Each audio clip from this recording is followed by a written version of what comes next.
اعوذ باللہ من الشیطان الرجیم بسم اللہ الرحمن الرحیم۔ میں نے وعدہ کیا تھا کہ اگلی نشست میں انشاءاللہ آپ کو دعا کے آداب کے بارے میں بتاؤں گا، اور یہ چیزیں جو میں بتا رہا ہوں نا آپ کو، وہ ساری جو ہے نا احادیث کی روح سے بتا رہا ہوں۔ جو حدیث پاک کی جو کتابیں ہیں نا، ٹھیک ہے، ان سے میں نے یہ ساری جو ہے نا احادیث لی ہیں اور ان کے حوالے سے بتا رہا ہوں۔ میں ابھی اپنے ابتدائی یہ جو نشستیں ہیں ان میں اپنی طرف سے کوئی چیز ایڈ نہیں کر رہا۔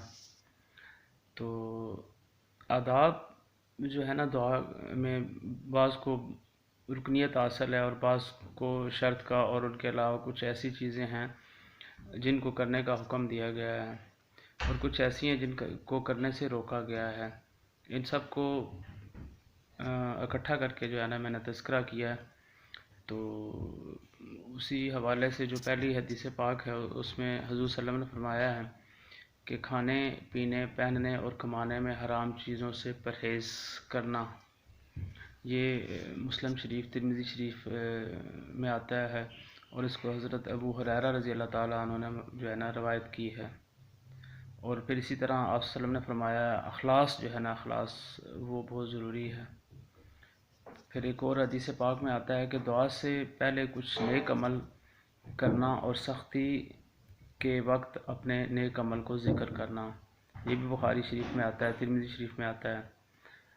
اور پھر آگے چل کے حضور صلی اللہ علیہ وسلم نے فرمایا کہ صاف اور پاک ہونا جو ہے نا وہ بھی بہت ضروری ہے آداب میں۔ تو یہ حضرت ابوبکر صدیق رضی اللہ تعالیٰ عنہ سے مروی ہے۔ پھر اس کے بعد باوضو ہونا، یہ صحیح ستہ میں آتا ہے۔ پھر اس کے مزید جو آداب ہیں اس میں قبلہ رخ ہونا، یہ بھی ایک بڑی اہم چیز ہے، صحیح ستہ میں آتا ہے۔ پھر یہ ہوتا ہے کہ دعا جو ہوتی ہے اس سے پہلے جو ہے نا نماز پڑھنا، یہ بھی ایک مطلب روایت ہے حضرت ابوبکر صدیق رضی اللہ تعالیٰ عنہ کی۔ پھر اسی طرح دو زانو ہو کے جو ہے نا وہ دعا کرنا۔ پھر حکم ہوا ہے کہ دعا کے اول و آخر اللہ کی حمد و ثنا کرنا، یعنی جب ہم دعا شروع کرتے ہیں تو اس سے پہلے اور اس کے آخر میں جو ہے نا حمد و ثنا جو ہے نا وہ بڑی افضل ہے۔ اسی طرح حضور صلی اللہ علیہ وسلم نے فرمایا کہ حضور صلی اللہ علیہ وسلم پر جو درود بھیجنا ہے دعا میں، ٹھیک ہے، وہ بھی آداب میں شامل ہے۔ اور پھر ایک حدیث پاک میں آتا ہے دونوں ہاتھوں کا پھیلانا۔ پھر ایک اور حدیث پاک میں آتا ہے دونوں ہاتھوں کا اٹھانا، ٹھیک ہے۔ پھر ایک اور جگہ روایت ہے کہ ہاتھوں کو منڈوں کے برابر اٹھانا۔ پھر ایک اور حدیث ہے اس میں آتا ہے کہ دونوں ہاتھوں کو کھلا رکھنا۔ پھر اس سے مزید ایک اور روایت ہے حضور صلی اللہ علیہ وسلم کی جو ہے نا وہ مطلب سنت سے ثابت ہوا ہے، دعا مانگتے وقت باادب رہنا، ٹھیک ہے، یہ بھی آداب میں شامل ہے۔ پھر ابن شبی سے رضی اللہ تعالیٰ عنہ سے روایت ہے کہ عاجزی کرنا جو ہے نا وہ بھی جو ہے نا آداب میں شامل ہے۔ پھر ایک اور روایت ہے کہ فروتنی اور عاجزی کے ساتھ ذلت و مسکنت کا اظہار کرنا۔ اور پھر ایک اور اسی طرح کی روایت ہے مسلم نسائی میں آتا ہے، ابو ہریرہ رضی اللہ تعالیٰ عنہ نے فرمایا دعا کے وقت اپنی نگاہ آسمان کی طرف نہ اٹھانا، ٹھیک ہے۔ ہم لوگوں کی عادت ہوتی ہے نا بعض دفعہ دعا ایسی جگہ کر رہے ہوتے ہیں یا کہ وہ اوپر آسمان کی طرف دیکھ رہے ہوتے ہیں، تو وہ پھر اس مطلب حدیث میں جو ہے نا روایت کی گئی ہے کہ آسمان کی طرف جو ہے نا وہ اپنی نگاہ نہیں اٹھانی چاہیے۔ پھر آداب میں شامل ہے کہ اللہ سے اس کے اسماء ذاتی اور صفاتی کا واسطہ دے کر مانگنا، تو یہ اللہ تعالیٰ کو پسند ہے ایسا کرنا۔ پھر ایک اور حدیث میں دعا میں گانے کا طرز اختیار نہ کرنا۔ اللہ معاف کرے، آج کل لوگ ایسے جو ہے نا لوگوں نے وہ طریقہ اختیار کر لیا کہ ایسے لگتا ہے کہ کوئی بندہ گانا گا رہا ہے۔ پھر ایک اور آداب میں آتا ہے کہ دعا میں متکلف قافیہ بندی سے پرہیز کرنا، اور انبیاء کرام علیہ السلام کے وسیلہ سے دعا مانگنا، یہ بھی آداب میں شامل ہے۔ اللہ تعالیٰ کے نیک بندوں کا واسطہ دے کر مانگنا، تو یہ بخاری شریف میں آتا ہے۔ اور اسی طرح پھر آداب میں شامل ہے کہ گناہوں کا اعتراف کرنا۔ پھر ایک اور حدیث پاک میں کہ رسول اللہ صلی اللہ علیہ وسلم کی دعاؤں کو اختیار کرنا جو صحیح سندوں سے مروی ہیں، کیونکہ آپ صلی اللہ علیہ وآلہ وسلم نے کسی دوسرے کے الفاظ دعا اختیار کرنے کی حاجت باقی نہیں رکھی۔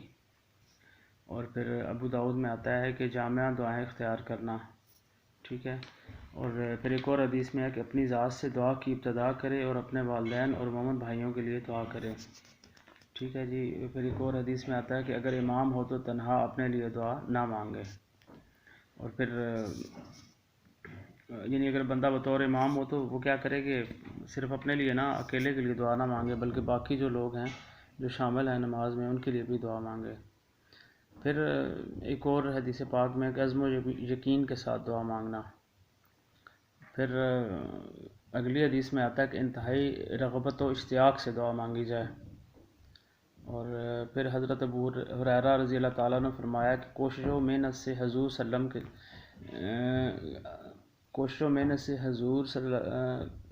اللہ علیہ وسلم قلب کے ساتھ تہ دل سے دعا کرے اور اچھی امید رکھے۔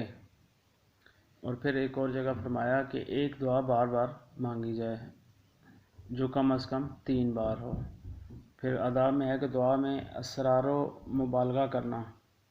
پھر ایک اور جگہ مسلم ترمذی میں ہے گناہ اور قطع رحمی کی دعا نہ کرے۔ اور پھر مزید ایک اور جگہ روایت ہے کہ کسی ایسی چیز کی دعا نہ کرے جس کے بارے میں کسی ایک جانب کا فیصلہ ہو چکا ہو۔ مثلاً وہ مثال بھی دی ہوئی ہے کہ مثلاً لمبا آدمی ٹھگنا ہونے کی دعا نہ کرے، ٹھیک ہے جی۔ اور پھر ایک اور روایت ہے کہ کسی محال حقیقی کی یا اس طرح کی کسی چیز کا سوال نہ کرے جو عادتاً محال ہو، یعنی انہونی بات کی دعا نہ کرے۔ مثلاً کہے کہ اے اللہ آسمان نیچے اور زمین اوپر کر دے، اب یہ بھی ناممکنات میں سے ہے۔ پھر بخاری شریف میں آیا کہ اللہ تعالیٰ کی رحمت کو محدود نہ کرے، مثلاً یوں دعا نہ کرے کہ یا اللہ مجھے بخش دے اور کسی اور کو نہ بخش دے، یعنی اپنے لیے دعا کر رہا ہے اور دوسرے کے لیے اللہ معاف کرے بد دعا۔ پھر آداب میں یہ بھی شامل ہے کہ اللہ تمام حاجتیں اللہ تعالیٰ ہی سے مانگے، یعنی دعا اپنی تمام جو حاجتیں ہیں اللہ تعالیٰ سے ہی مانگے۔ یہ بھی حضرت انس رضی اللہ تعالیٰ عنہ سے روایت ہے۔ پھر دعا کرنے والا اور سننے والا آمین کہے، یہ بھی روایت میں شامل ہے۔ اور پھر اسی طرح ایک اور ابو داؤد اور ترمذی شریف میں آیا کہ دعا سے فارغ ہونے کے بعد اپنے دونوں ہاتھ منہ پر پھیر لیں۔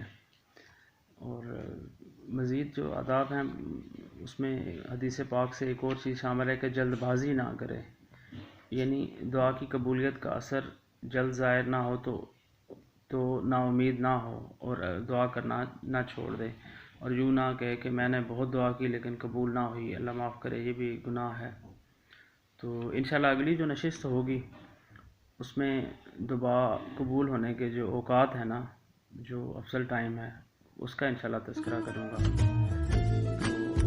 تو آپ سب سے گزارش ہے کہ اس کو لائک بھی کیجیے گا اور سبسکرائب بھی کیجیے گا۔ جزاک اللہ، بہت شکریہ۔